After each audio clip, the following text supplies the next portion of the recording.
sure you don't have. There's food in back, nothing healthy. Next week, we will probably have pizza. Well, that's somewhat healthy, right? I mean, it's a mainstay, it's a mainstay for college students, right? Breakfast, lunch and dinner.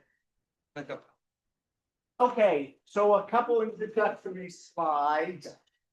And then you get to hear from our expert, Bonnie Ravina. I have to stay in a certain place for Zoom because John always, he always tells me I'm out of the spot. Okay. So just as a show, how many people here playing the Ideas and Impact competition? Oh, I love it. Taking all your phone numbers and emails. I'll be following up with you the night of the deadline.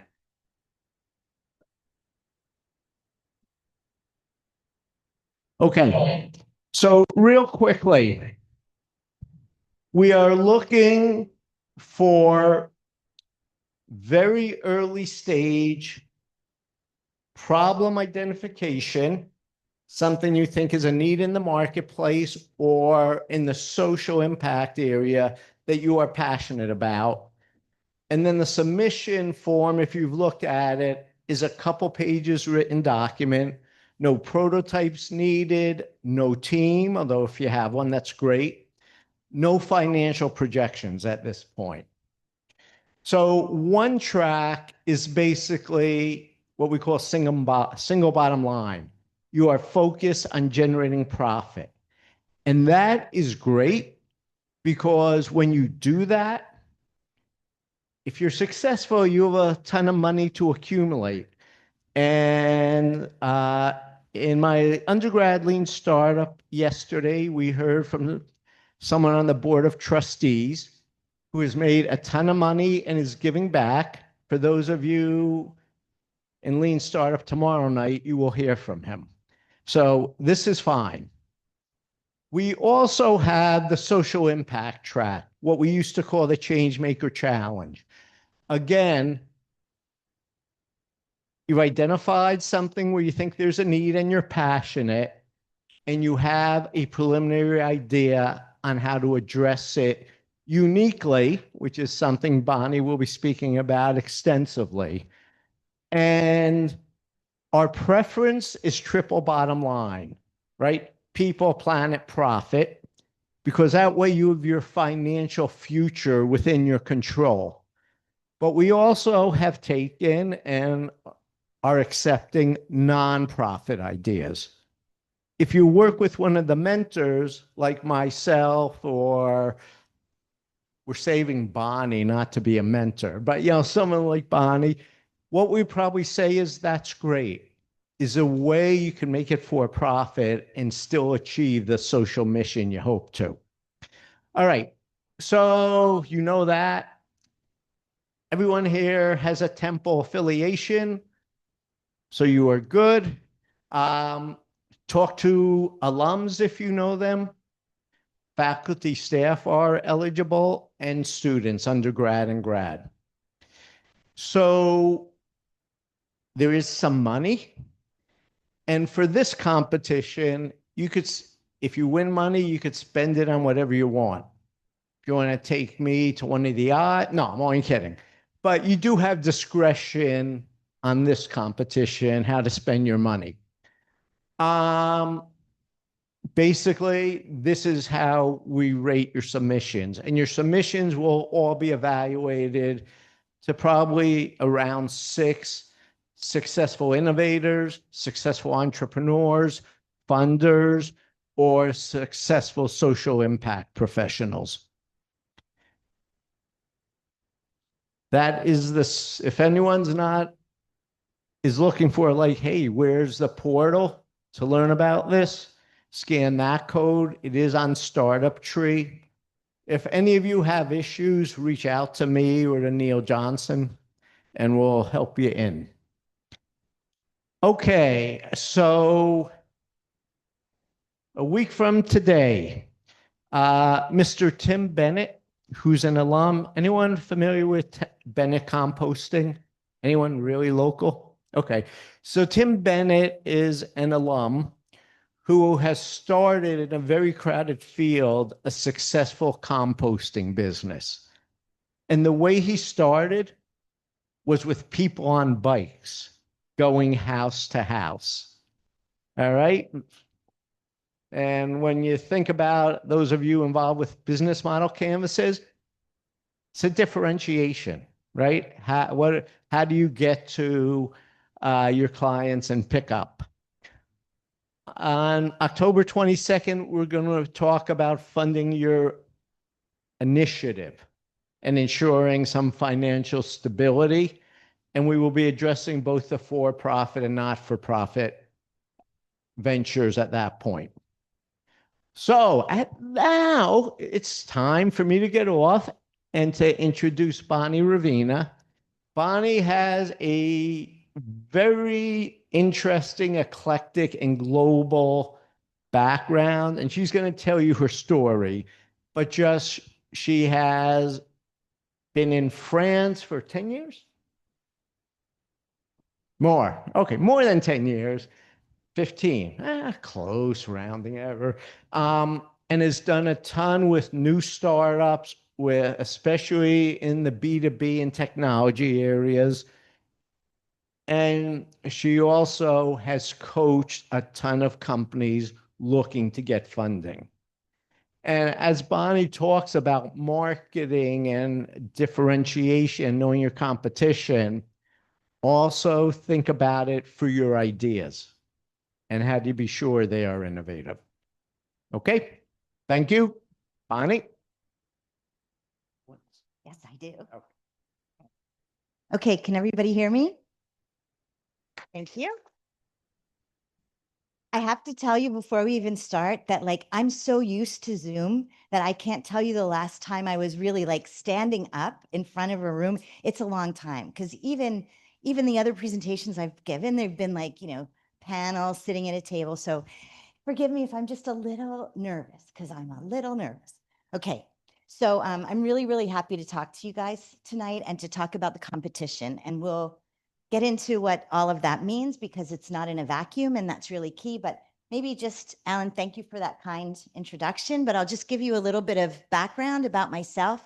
And maybe the first thing I want to say is Temple alum.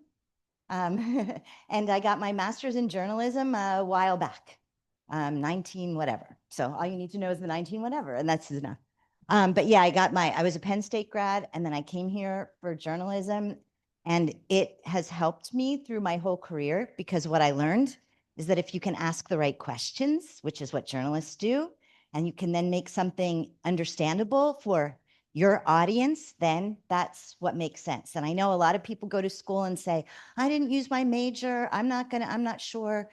This is the kind of stuff that making things understandable, whether it's in business, whether it's in a nonprofit, whatever your initiative is, that's really what is very helpful. So I'm very proud to be a Temple alum, really proud.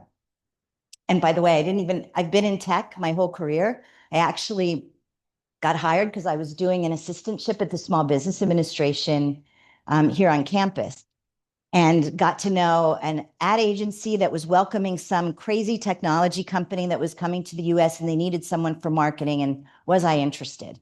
And I don't know if you know the company of SAP, but I'm employee number 1 of SAP. So, which was really fun. So at a recent event, somebody said, your book should be 6 Germans and Me, because that's what it was. And so, and I didn't have a computer, by the way. I didn't have a passport. I was really green. And I think that's one of the messages I can even tell you guys about entrepreneurship and building a business. You learn as you go, because the first 100 of us, sometimes the executives that, ultimately came into power didn't like hearing this, but none of us would have been hired necessarily because none of us were Harvard MBAs. None of us came from, a few of us came from the industry. We were all really young, I was really young. And so we just figured it out. We had a great team. We collaborated. Of course, we had a mothership of money, but it didn't take money back then in the same way. So I just want to give you that little bit of background because I didn't know and I learned as I grew and the opportunities came and just being curious, which I'll say at the end of the session, I think is really, really helpful. You know, curious and collaborative, I think are the keys to success. So as a result of being at SAP, that was really wonderful because there was nothing. It was 6 Germans and me. And ultimately, over the course of the 7 years that I was there, we launched a really significant product that changed the B2B technology industry because we understood our competition, that's a story in itself, but our competition was making all the noise and we were actually building the product. And so they educated the market on what we were able to deliver, which was wonderful. And so by the time I left there, we were at 1,000 people in the US and Canada, 350 million in the US and Canada, and we broke the $1 billion mark in just 7 years for the company globally. And so I got that bug for startups, I got the bug for international, and I got the bug for technology, all in that DNA of working at SAP for 7 years. And then I wanted to go off on my own. And so I did. And there were a lot of other people in that early sort of cohort who started their own companies. So there was a great network and that worked well.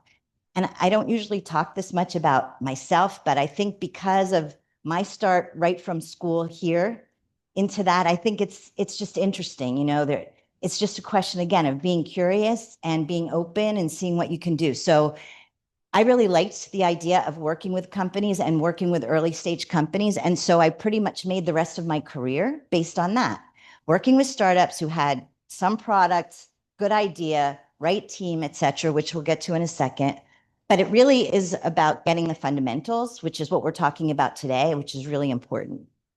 And that's the kind of focus that I've been doing very fortunately for my whole career. And because of that international work, it just led from one, and because I was kind of self-employed and I grew a team with some freelance people as my business grew, I was able to really, well, France sounds interesting. Let's do that. You know, China sounds interesting. I haven't done anything in China. I don't know if I would necessarily do that one again. That was a really intense one, but it was a really great opportunity to just sort of take advantage of the things that are presented. So be open. You can do that. Like, be open.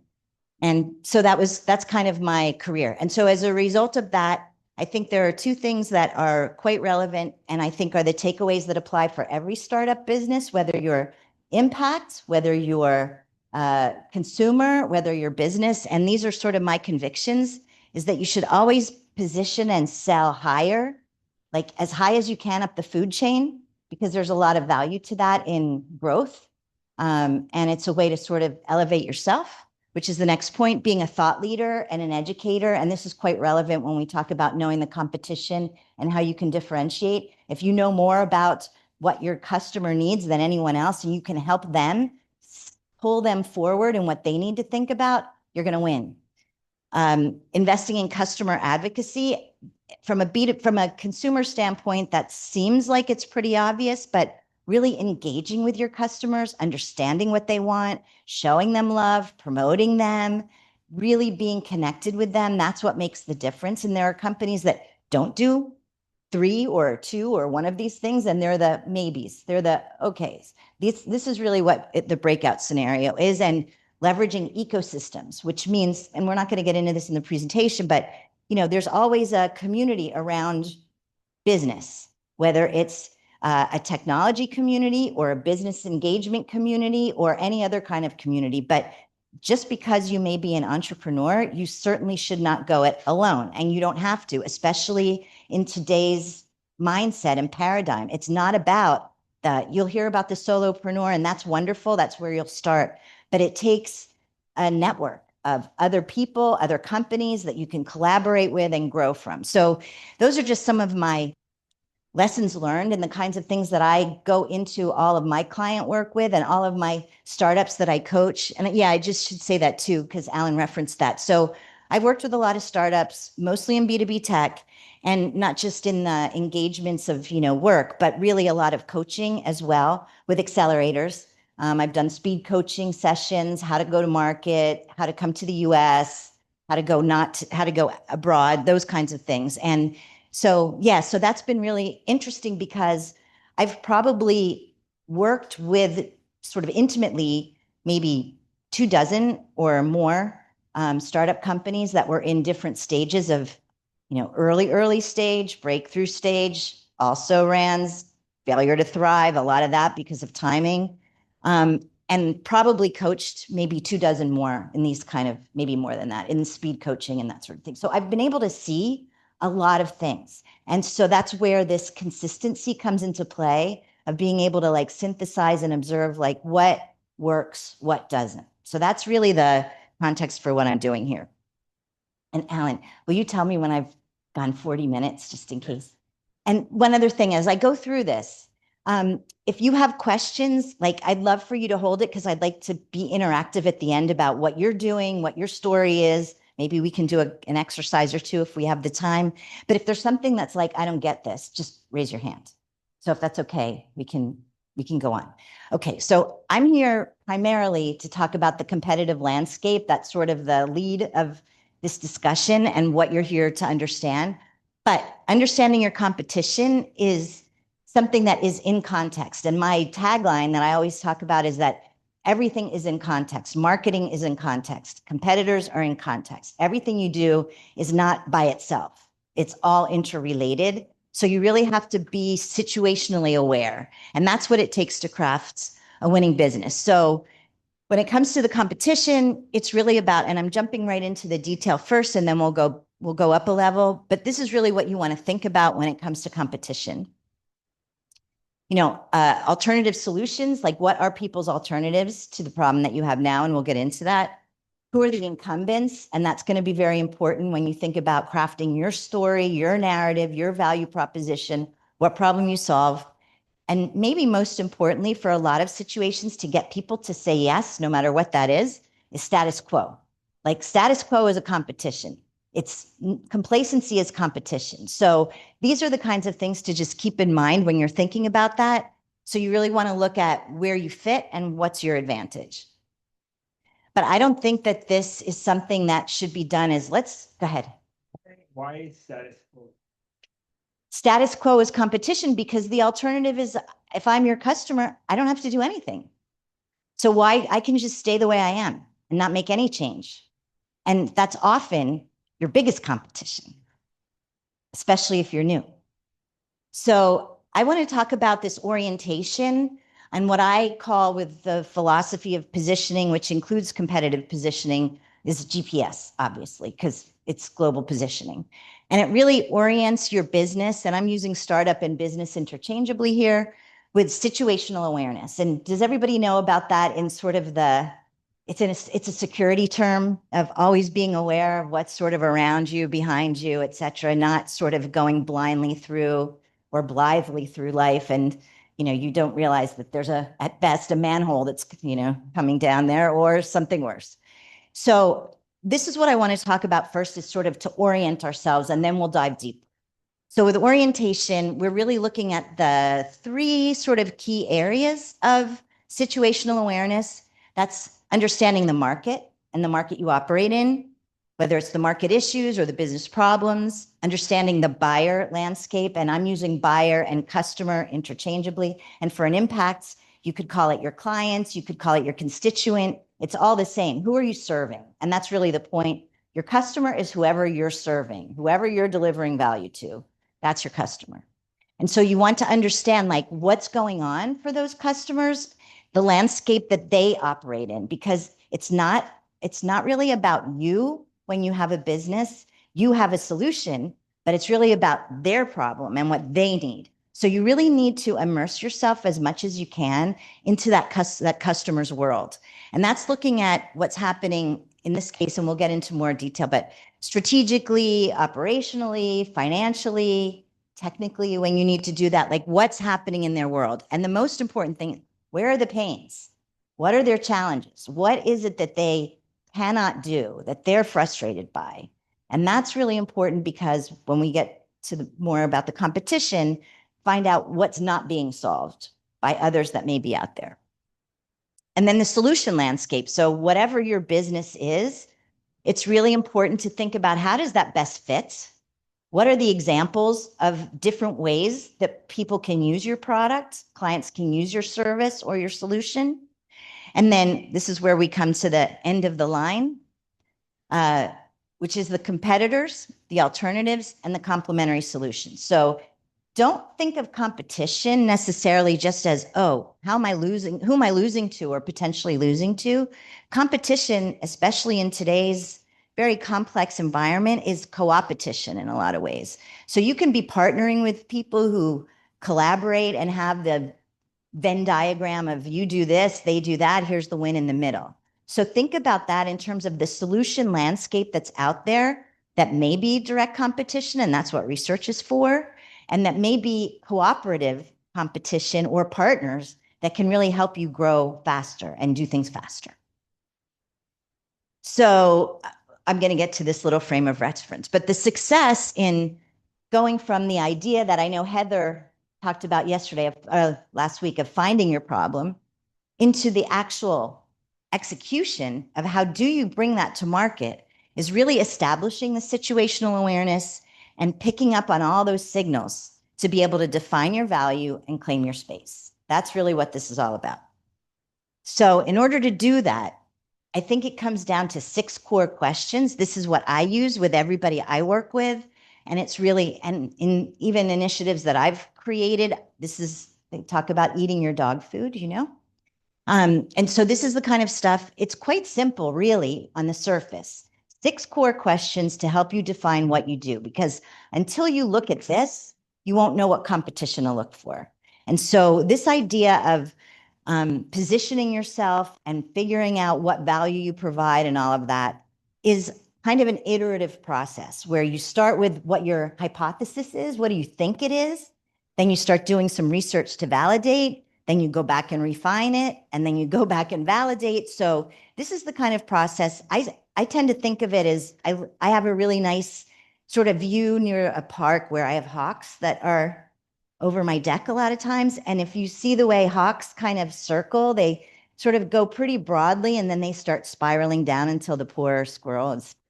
But I think that that's really kind of key. Like you look at a broad view and you keep spiraling through to get more specific, more targeted, more complete, better understanding of what you're doing. So that's a good way. It's a nice visual anyway to think about it. So these are the 6 questions. What I'm going to do is take you quickly through those, highlight competition where it's particularly relevant, and then we're going to get to competition in terms of how do you go do this? Like, what do you really look for in competitive research and competitive analysis so that you can understand this? But this to me, like this is the core. As you're finding the problem that you're solving, what Heather was talking about last week, this is really about what you are going to deliver and why you're going to deliver it and why you. So 6 key questions. What problems do you solve? For whom? How do you solve it? What's the payoff? Why you? And why now? So that's really your overall framework. And you can keep drilling deeper and deeper, which is a workshop in and of itself. I don't want to do that now, or that's not my mandate for today. But I think that we can scratch the surface of this and it starts to, my necklace here says connect the dots because that's sort of my mantra. So you connect the dots of what you need to do next. So let's walk through that pretty briefly, but it's important. And maybe this is something, if Heather spent a lot of time on this, I'm not going to spend much time on this, but just to sort of explain. What problem do you solve? Really, what needs do you fulfill? And it doesn't always have to be a problem. It could be an opportunity. It doesn't have to be a pain point. It could be a delight. It could be something that people never got to experience before. That being said, when it comes to money, people will pay more for a pain to be taken away than for an experience that they want. It's just human nature. But that being said, and these needs that you fulfill should be explicit, but they are also can be hidden. And that's why the research is so important. Talking to customers is important. Understanding why certain companies are competitors are more successful than others, because they often get to the hidden, not just the explicit. That's where added value is. So you look at how it fills a gap and unlocks an opportunity. You define the examples of the problem. What kind of problem is it? What kind of pain points? What does it mean? Be specific. You explain, and this is where people and companies sometimes fail. Why is it a problem at all?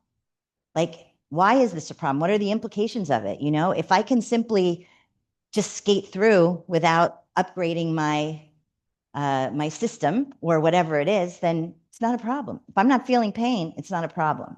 So, but what are the implications if I don't upgrade because, if I don't upgrade my security software on my computer, let's just use that as an example.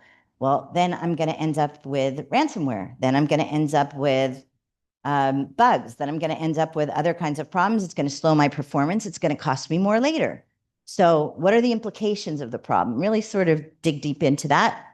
And for me, this is kind of the most important part for your pitch when you're doing this, which is understanding what problem you solve. That's what sets your narrative. And the narrative is your story. That's your origin story. That's your narrative. That's your pitch deck.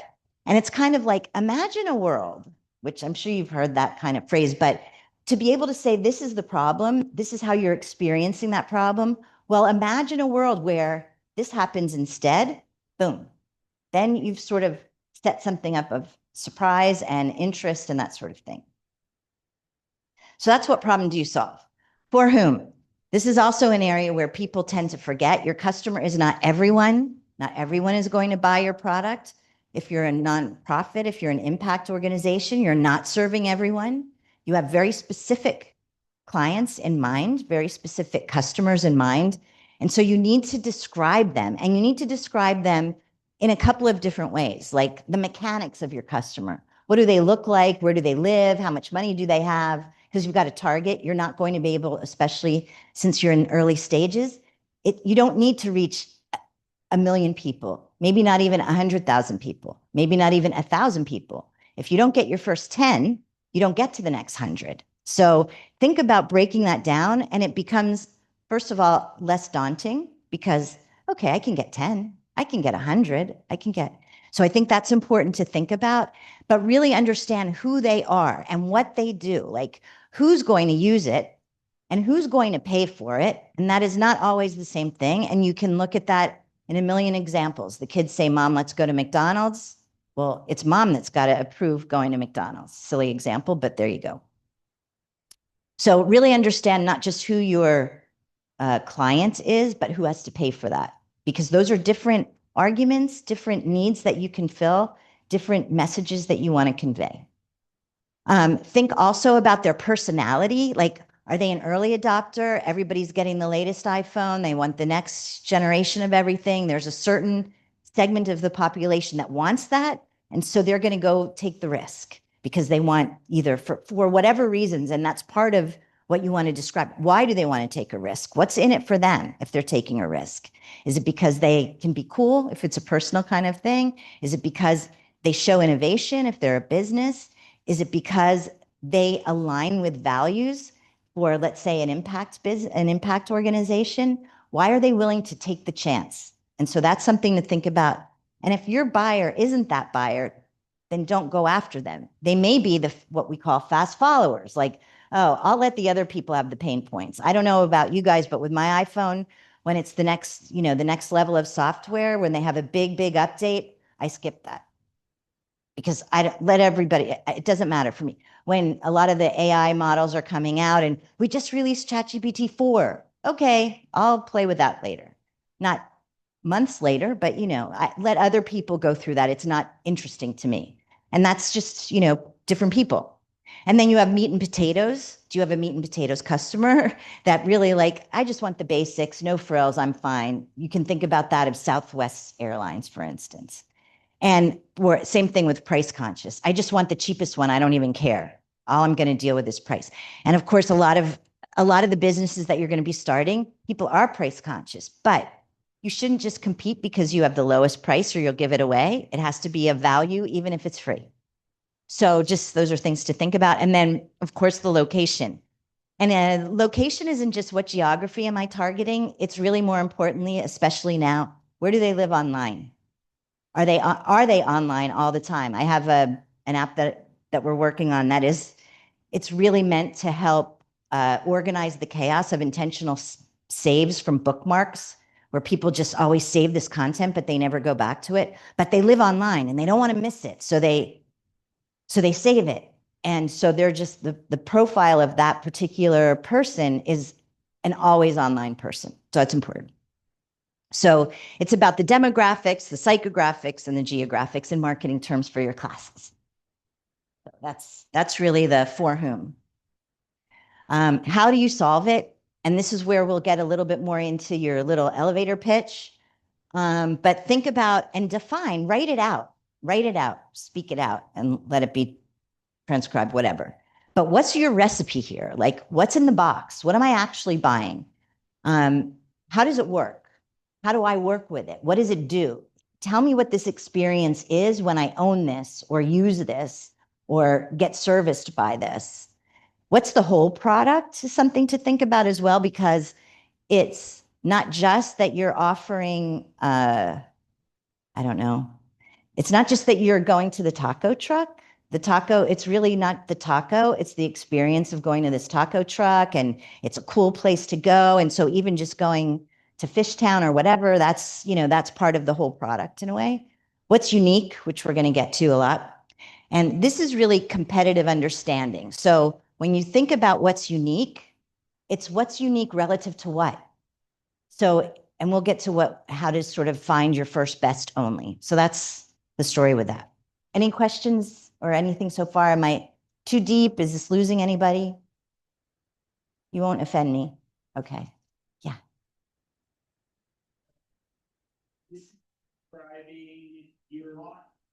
Oh, yeah. There are mics on all the tables. So all the questions. Great. Okay. Yeah, better. Okay, cool.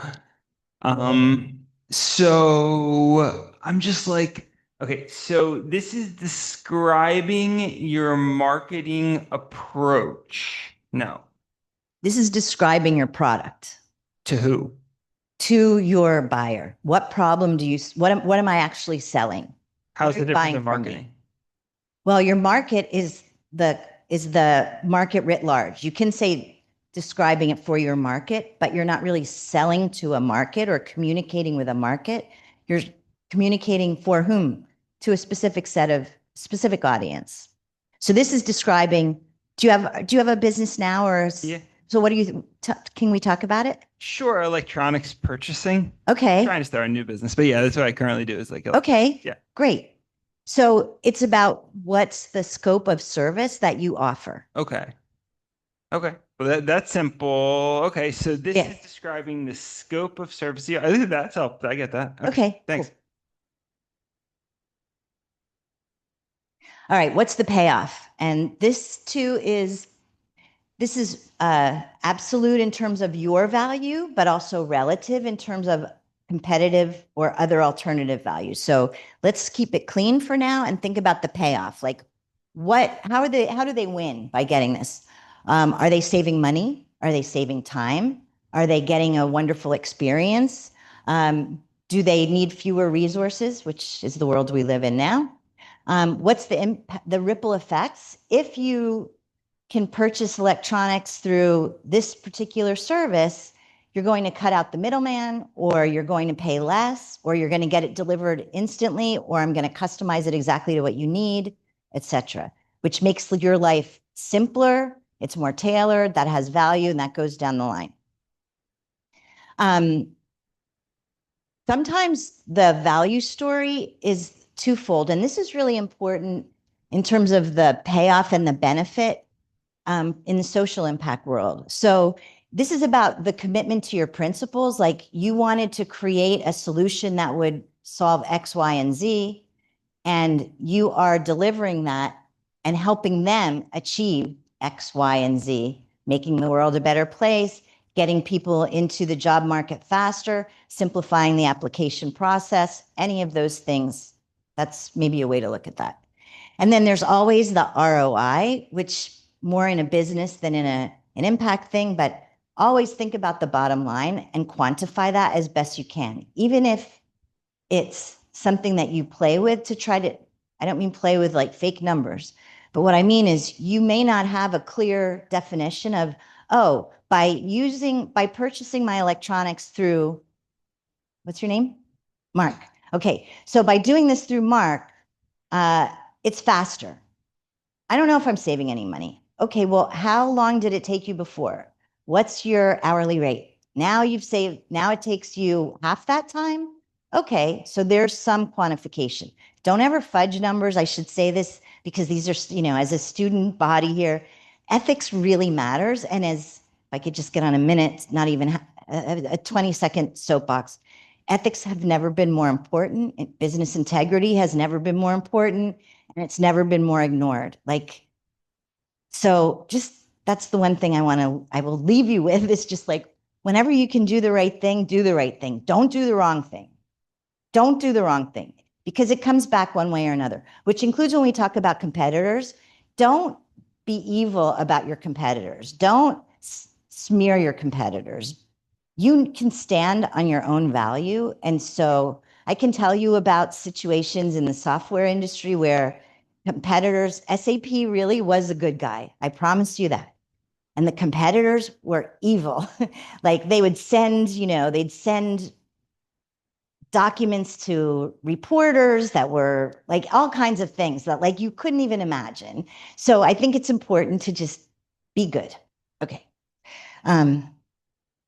So let's talk about, this is really where we're getting into this issue of, the competitive analysis and what are the alternatives.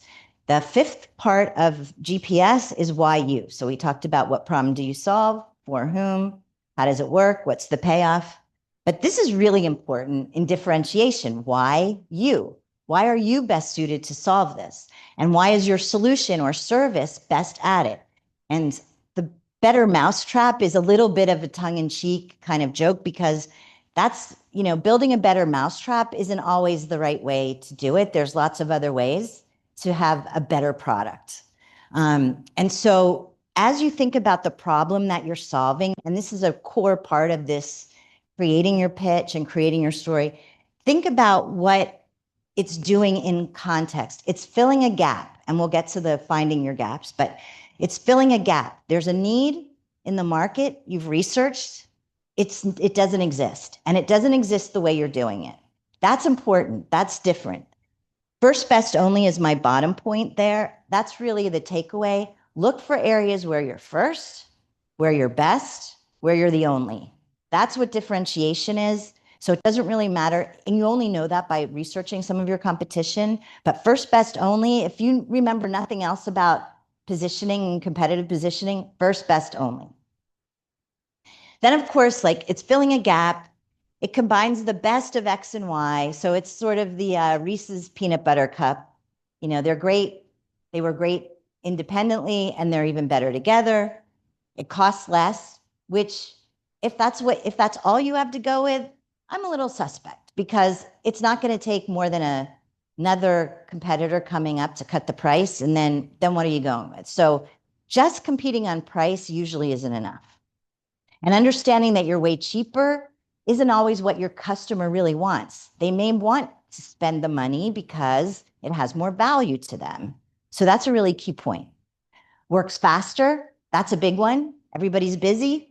Everybody's doing more with less, all those kinds of things. So anyway, and that comes back to the other quantifying what you can do. It works faster. You get results faster. The pain goes away faster. That's value.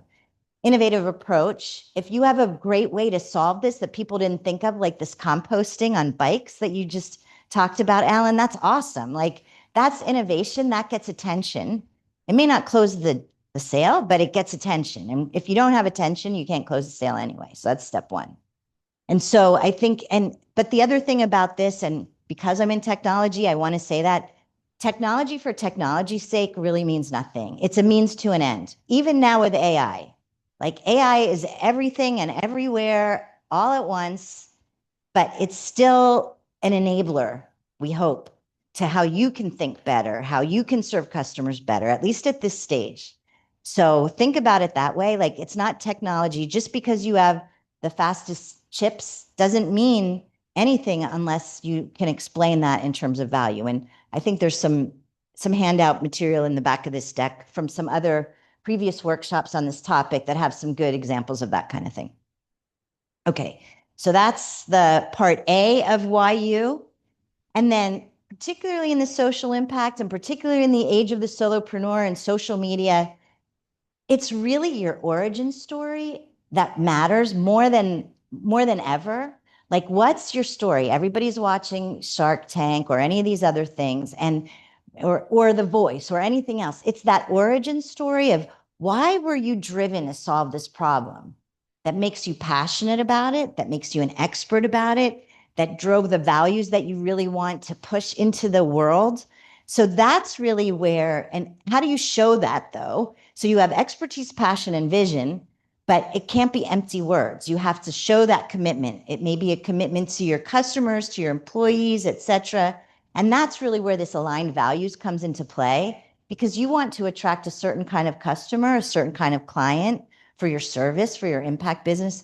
So make sure that your values align, because otherwise you'll be dissatisfied, or they will. Okay, great. All right. We're almost done here. Okay. The last one, which is just a quickie because it's not really all that relevant now, but it's important to create a sense of urgency, because you can have the best story, but if there's no way for them to pull the trigger or hit buy now or pick up the phone or send them more info or click the like, whatever it is that you need them to do, you have to create action and ask for action. So that's important. And the risks, and to get that urgency, and this is important for competition too, just think about this in terms of the risks of complacency, the risk of doing nothing, status quo, the fear, uncertainty, and doubt, which is, a lot of what cybersecurity is all about. And insurance was designed exactly for this, of all kinds. The market opportunity, like, this is a way for you to win. This is a way for you to get ahead. And the market's going to catch up with you if you don't. And the nicer one is, it's a better future. Picture the better future. And the sooner you reach your better future, the better off you're going to be. Okay, so now let's talk about research, and let's talk about the competition. So I said at the very beginning that your competition is going to fall into multiple categories. First, your easiest competition, or maybe most stubborn competition, is doing nothing. So that's one thing to think about. What is your customer status quo of staying where they are? The next point is the incumbents. Somebody's already there, whether they're in that particular customer or they're in the market. So what's better and different? And we'll get to that for some research. And then the last is doing absolutely nothing. Okay, so I talked about that. So I really want to talk about, like, when you think about the competition, there's great ways to research this. There's never been a better time to really be able to leverage research for your competition and your business, and creating the model and pricing what you should do and understanding how much it might cost you as you grow this business from conception into the next stages. You can do a financial plan just by prompting. And there's so much information out there about how to do it. So again, asking the right questions is really key. So I just want to talk about research for a minute in terms of using, because I rely on this now all the time. And it's like a 10x savings for me. What used to take me 40 hours takes me 4, maybe. But that's only in getting the information and gathering the information. But what that unlocks for me is now I can interrogate the information, really think about it. And because it's sort of feeding back what I told it, it's giving me what I asked. It makes you iterate automatically. Like, that wasn't exactly what I wanted. You can't blame your AI on that. That's the learning process. And that's the muscle, I think, that we all, especially for you guys in this room, like, you have to really build that muscle of critical thinking and critical analysis.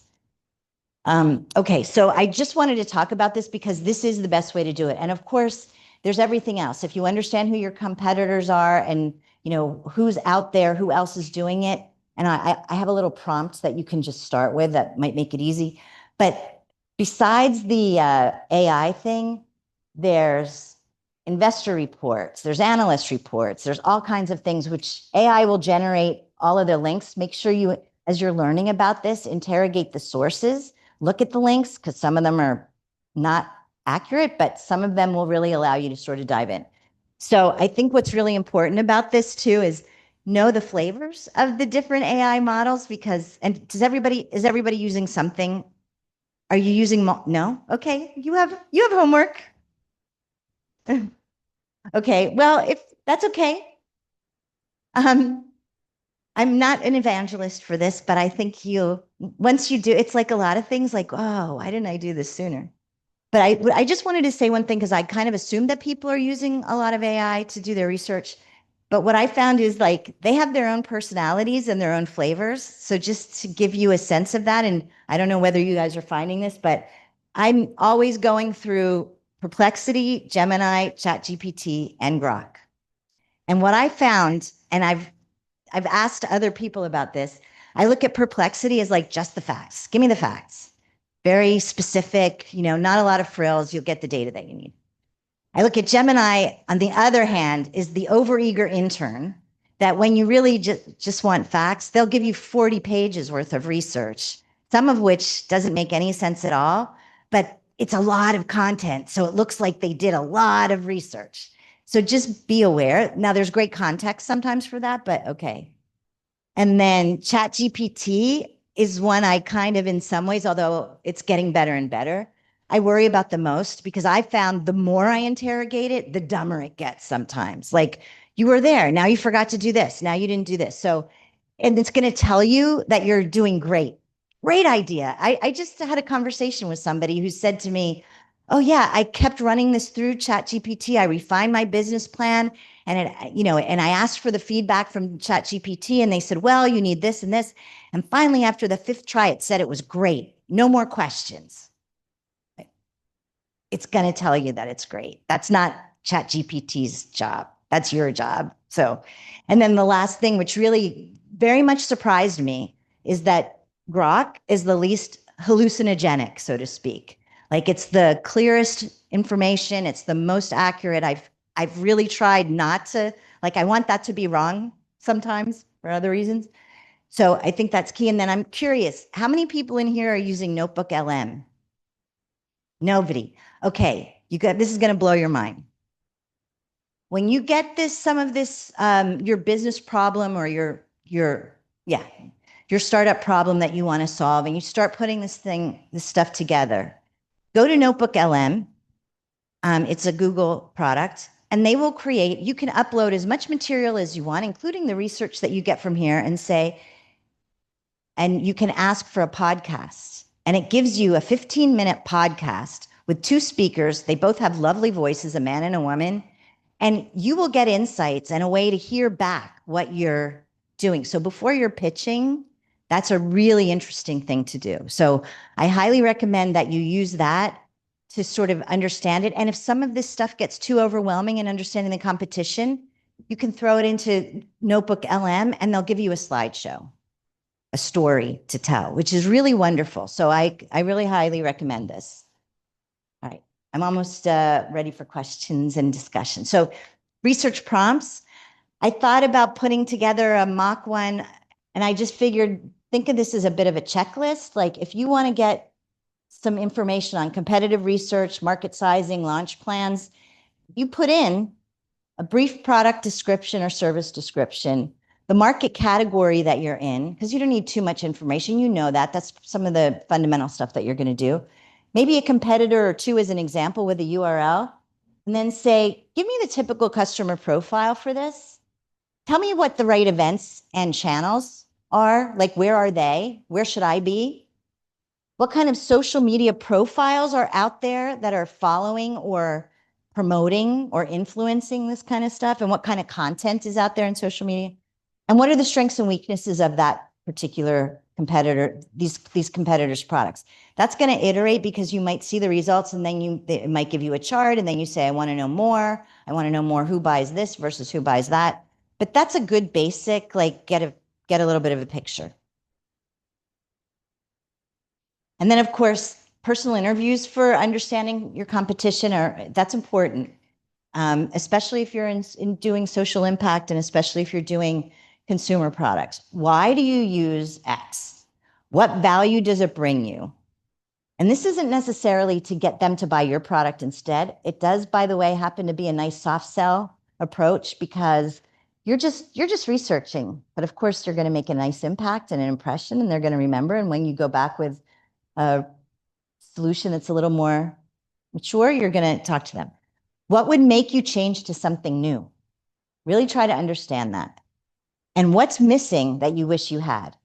This is how you can create more value. And when Heather talked about what kind of business do you want to create and what kind of product do you want to create, service you want to create, this is what helps you. And it's often these personal engagements that really make a difference. Okay, so the competitive advantage, this is a checklist. Like once you get all of the research together, and now you don't have to, because I think this probably preceded the use of Perplexity. Perplexity automatically generates a lot of this stuff for you. If you can list your features, the attributes of your product or service, and you can ask them who the competitors are, and they will generate this for you.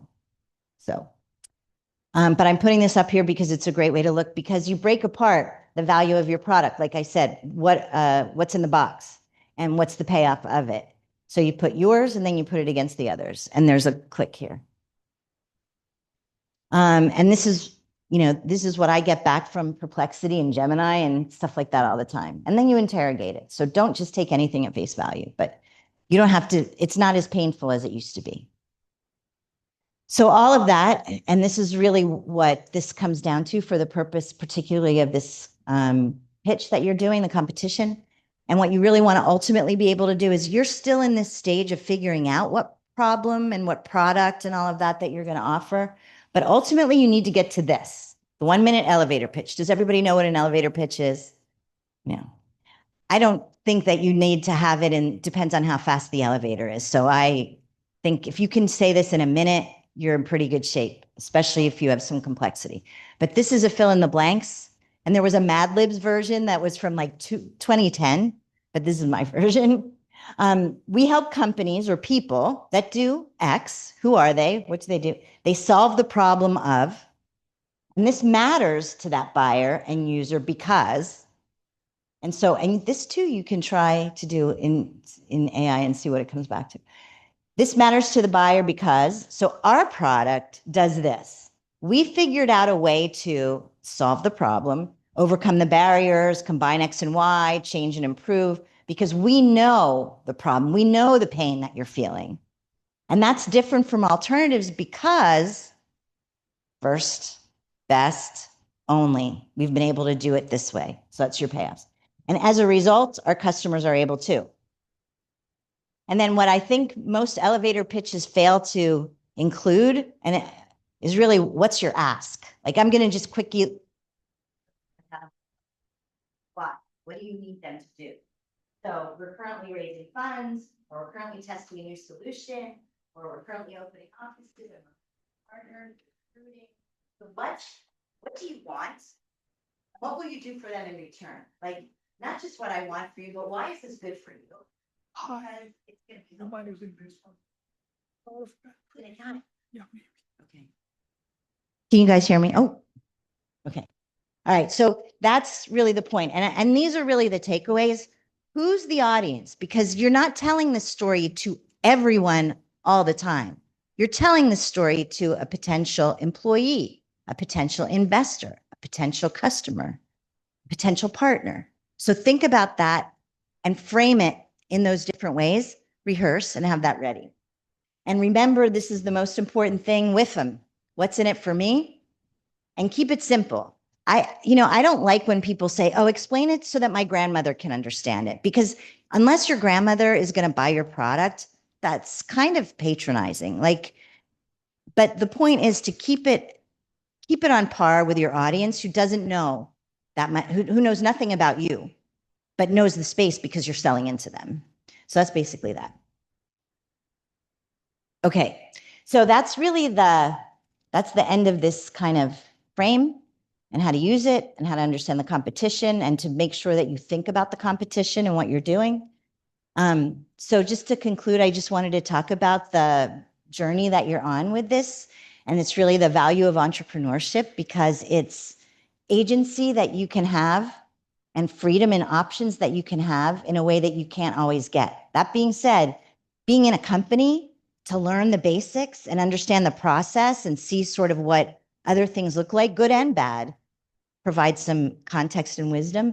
But it's really like, go build. That's really what, I didn't write it there, but really go build, because if you can show vision and leadership, if you have some processes in place, if you have a culture of curiosity and openness and being willing to explore, and you can put together the sustainable revenue and finances, which is one of your next sessions, then you will learn, and you may fail, and then you will learn more. So it doesn't mean that you're going to go hit everything out of the park, but you will, like the hawk, like going this way. It's more like you're going to go this way. You're going to go, you're going to have a couple wins, you're going to fall. You're going to get up and learn from that, then you're going to go again. But you have options when you're an entrepreneur, options that you don't necessarily have otherwise. And there's never been a better time ever, ever, ever to be an entrepreneur than now. So that's my sort of vote for entrepreneurship. Questions? And how are we for time now? Okay. Feedback, questions. I can throw some exercises out to people if they want to talk about how they're dealing with where they're at in their journey of building this, shaping their problem that they're solving or anything like that. Anything? Yeah.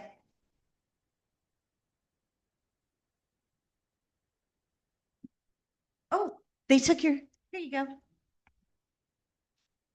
Talk about that. Hi, I was wondering about like if you have any advice for databases to find information about like consumers on, because I've tried to do like just basic research on consumer demographics, but I was wondering if you have like a specific database or just like places where you can go where you feel like they actually have like relevant information. Yeah. Can you tell me a little bit about what you're looking for more specifically? I haven't narrowed down Okay. anything as yet. So consumer information, that really is, that's quite helpful for AI if you can just, but you can sort of look at, well, there's a lot of different things. You can look at the Bureau of Labor Statistics. You can look at, there's all kinds of government sites about consumer demographics.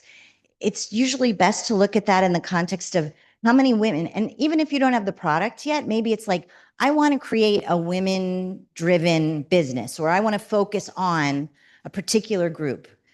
Ask the question in Gemini, ask the question in ChatGPT. What's the size of the market in the US? What's the size? How many households are there? I have to tell you that I'm switching even my brain to answer that question, because it's less about what sites to search and more about what question to prompt. And if you like Google, then Gemini is a great place to start. And you can say, I'm looking to understand the size of something. So to understand consumer demographics, if you can think about the context of, I want a women's driven business, I want to serve children, I want to, and just let that be focused. The sites appear in the context of the answer of the questions. And then you can interrogate that. Does that make sense? Yes, it does. Thank you very Okay, much. sure. Anyone else? Yeah.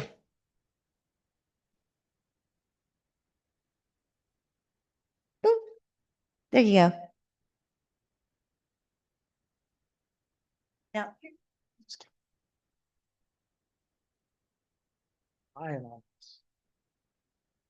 I had a question about like your section when you're talking about what's in it for you, or like how for like the person you're giving the elevator pitch to. How would you structure that when you're giving your pitch to a panel? Like how would you make it so it's the most effective in that circumstance? give me some more context.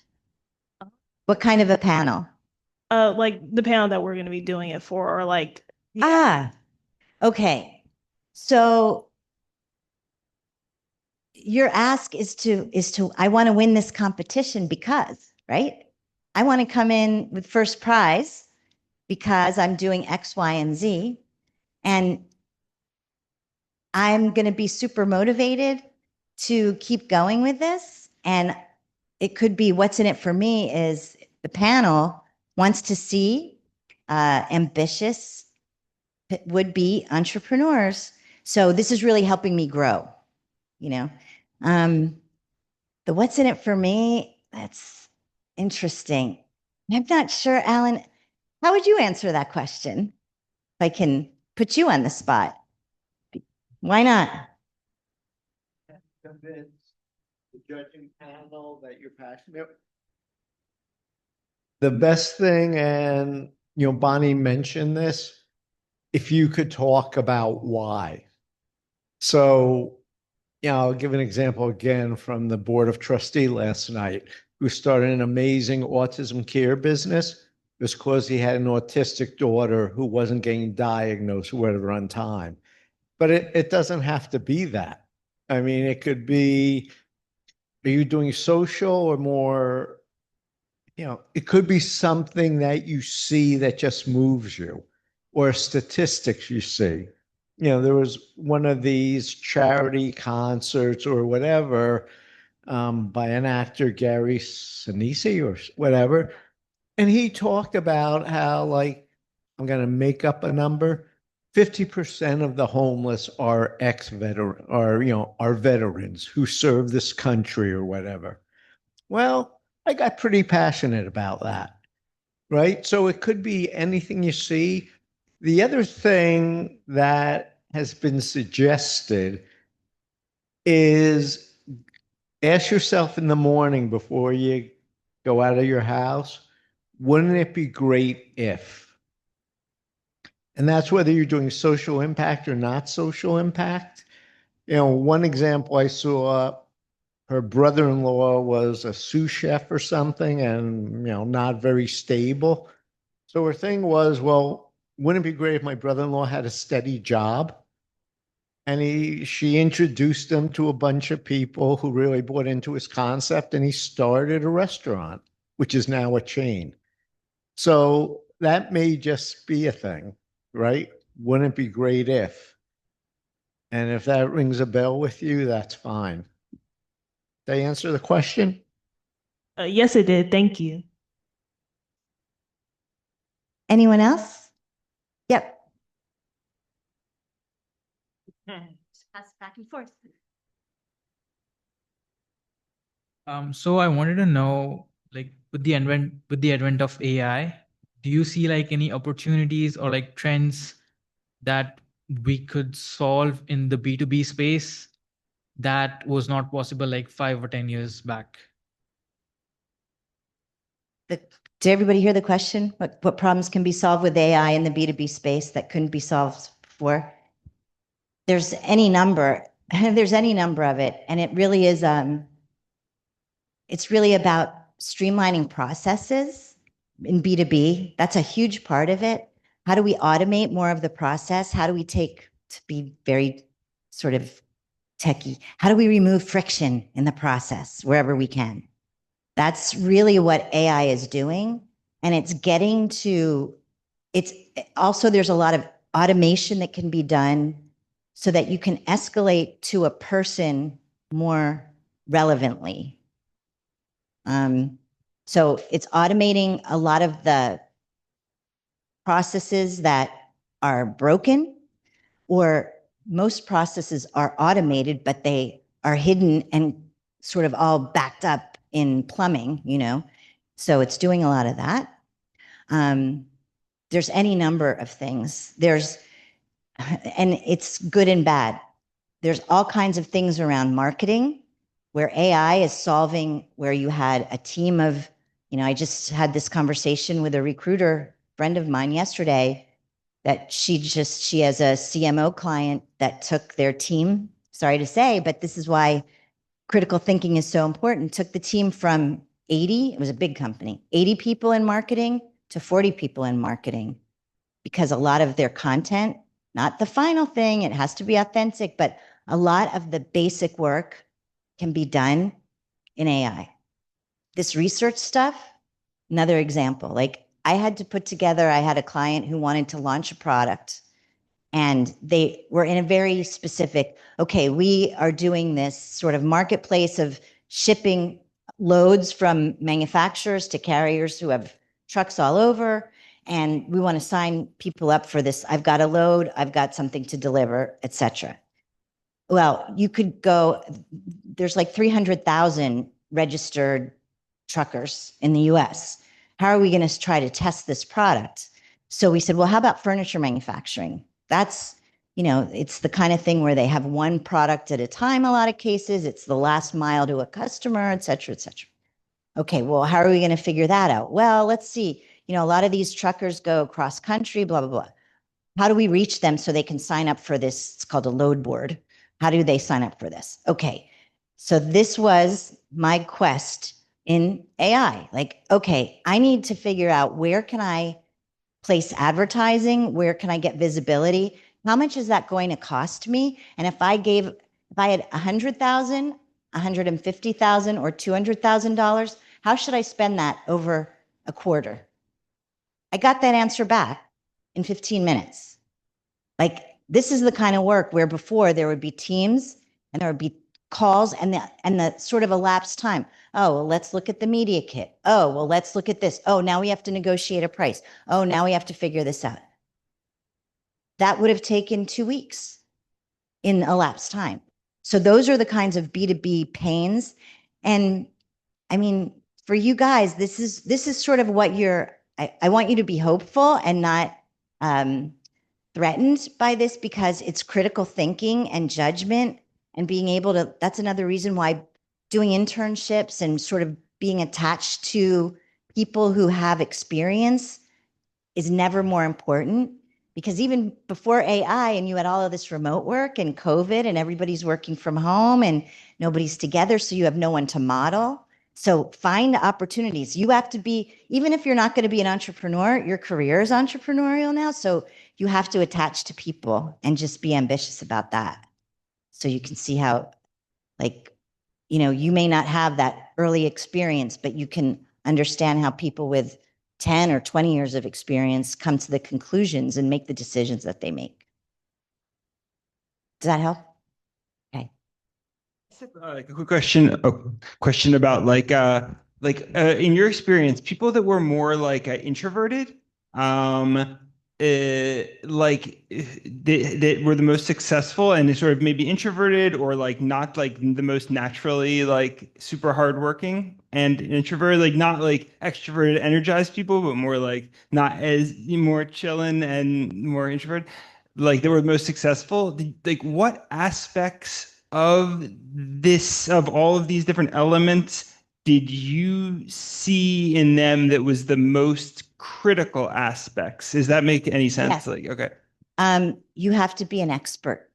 Mm. You have to really know the problem that you're solving. That's one aspect of it. As you grow a team and company, you have to be able to, you don't have to be the one who's out there dancing. You have to know how to bring the right pieces and people in place so that you can grow. And introverts are quite good at both of those things. So it's not the showman necessarily. Sometimes you should beware of the showman. Well, they're the salespeople. Mm. That's great. Thank you. Yeah.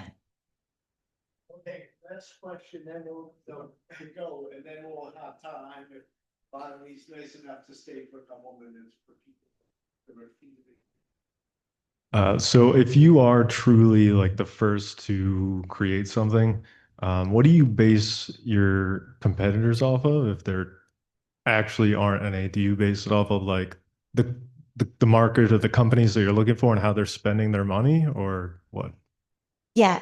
When you're first to something, it's usually first of a leap of something that came before, right? So unless you're creating something absolutely new that never existed before, which I don't know how many things there are like that, it's usually, and it might just be a reframing of how you're looking at it, not necessarily how you explain it, but just to even understand that, like, whatever you're coming up with, there have been other ways to do this before. You may be the first at doing it this way, which opens up a whole new thing, right? Look at mobility, look at mobile phones and all of that.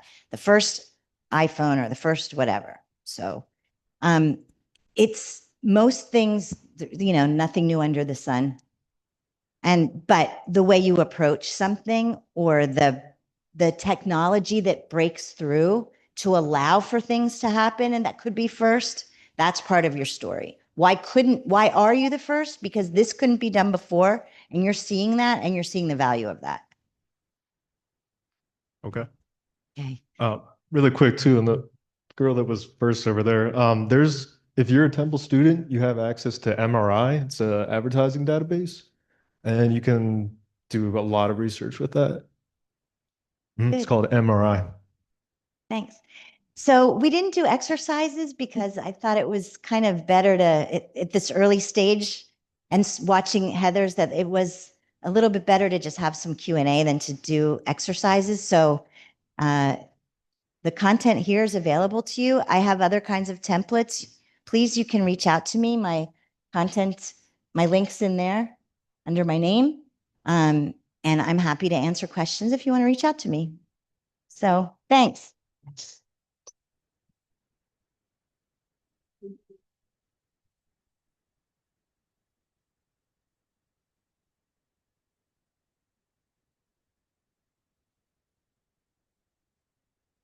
Here or now, the submission, QR code, picture that you have a.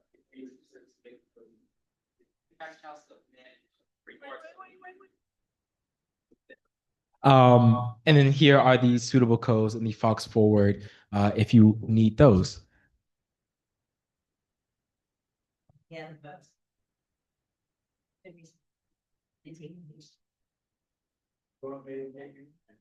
Yeah, we can do a selfie. I